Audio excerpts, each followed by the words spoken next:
கல்பாக்கம் அடுத்த வசுவசமுத்திரம் கிராமத்தில் செய்யூர் எம்எல்ஏ பாபுவுக்கு சொந்தமான நிலத்தில் அமைக்கப்பட்டிருந்த மின் வேலியில் சிக்கி அதே பகுதியைச் சேர்ந்த இளைஞர் பரிதாபமாக உயிரிழந்த சம்பவம் பெரும் பரபரப்பை ஏற்படுத்தியுள்ளது. சட்டவிரோத மின் வேலி இளைஞர் உயிரை பறித்தது எப்படி? செங்கல்பட்டு மாவட்டம் கல்பாக்கம் அடுத்த வசுவசமுத்திரம் பகுதியைச் சேர்ந்தவர் 27 வயதான குணசேகரன். இவருக்கு திருமணமாகி 9 மாதங்கள் ஆகிறது.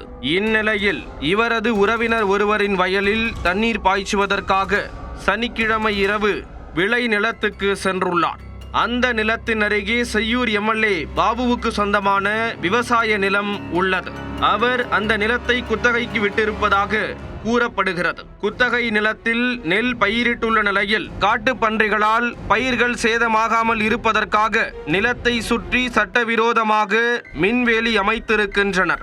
இந்நிலையில் தண்ணீர் பாய்ச்சுவதற்காக அந்நிலத்தின் அருகே சென்ற குணசேகரன் மின்வேலியில் தெரியாமல் மிதித்துவிட உடலில் மின்சாரம் பாய்ந்து சம்பவ இடத்திலேயே சுருண்டு கீழே விழுந்திருக்கிறார். உடனே அவருடன் இருந்த உறவினர் குணசேகரனை மீட்டு சதுரங்கப்பட்டினம் அரசு மருத்துவமனைக்கு கொண்டு சென்றுள்ளார். அங்கு பரிசோதனை செய்த மருத்துவர்கள் குணசேகரன் ஏற்கனவே உயிரிழந்து விட்டதாக கூறியுள்ளனர். இதனால் குணசேகரனின் உறவினர்கள் கதறி அழுதுள்ளனர். இச்சம்பவம் தொடர்பாக உறவினர்கள் கொடுத்த புகாரின் பேரில் வழக்கு பதிவு செய்த சதுரங்கப்பட்டினம் போலீசார் சட்டவிரோத மின்வேலி குறித்து ஆய்வு செய்து வருகிறார்கள். எம்எல்ஏவுக்கு சொந்தமான நிலத்தில் அமைக்கப்பட்டிருந்த மின்வேலியை மிதித்து ஒருவர் உயிரிழந்தது அப்பகுதியில் பெரும் சோகத்தை ஏற்படுத்தியுள்ளது.